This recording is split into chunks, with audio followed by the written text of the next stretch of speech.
Hi, my virtual family, and welcome back to the softer side of my channel. I had made a video on guilt and euthanasia, and I forgot to mention something that I think is really important. See, when I had my dog put down, and it was really a sad day because death is so final, and everyone just kind of walks around waiting for that moment, and you know it's coming, and it's just really sad. So when the vet did arrive, we had the option of the vet just giving her the final shot or giving her a pre-shot. And what I mean by that, a pre-shot is a shot that the veterinarian could give your animal to relax them a little bit. And I thought that that would have been a really good idea because you get 5, 10, or possibly 15 more minutes of quality goodbye time for you and your pet.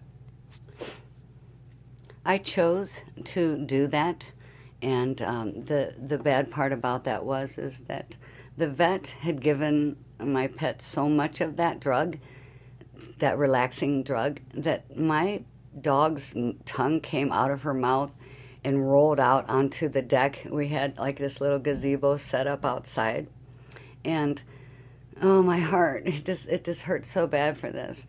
Um, I wanted her to relax, but the pain medication to relax her was so much that her tongue just kept rolling out, and she could barely have the strength to pick her tongue up off the deck and put it back in her mouth.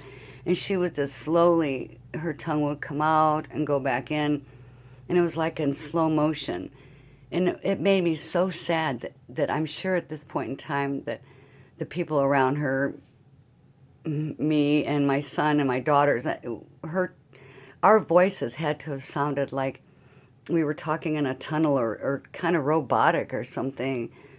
It was just, I'm sure of it, because she was so out of it that saying that final goodbye and hugging her and talking to her and telling her the things that I wanted to tell her, I didn't get to do that. Because looking at her, to me, that was suffering. When her tongue, she couldn't get it back in her mouth, hardly. That to me was suffering. And I'm the one who needed that kind of relaxing shot. Give it to me. I love hospital drugs. But that was so sad for me. I couldn't stand to look at her like that. So I had urged the vet to come back over, and she was in the near distance, and told her that we were ready. I just couldn't take it anymore. I could not look at my dog this way. This was my best friend, and it was so horrifying that this picture just stays. It's embedded in my mind, and it does overshadow some of the good memories, and I have to let go of that. But I wanted to get this out to you guys out there.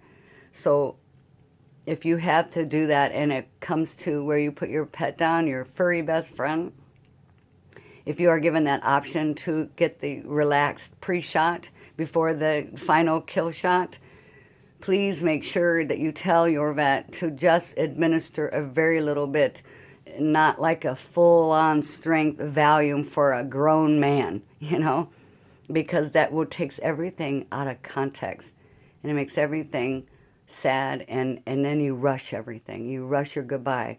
I rushed my goodbye with my furry best friend after 12 years, and I wanted to hug her and pet her and rub her ears and kiss her on the forehead and just tell her how much she meant to me and how much I loved her and how much she made my life so fulfilling. She made my life better because she loved me.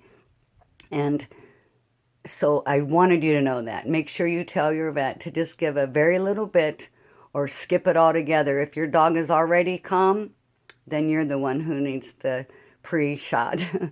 You're the one who needs that relaxing shot. So my advice to you is pop a Valium or a Xanax before you start this process and just try to get through it.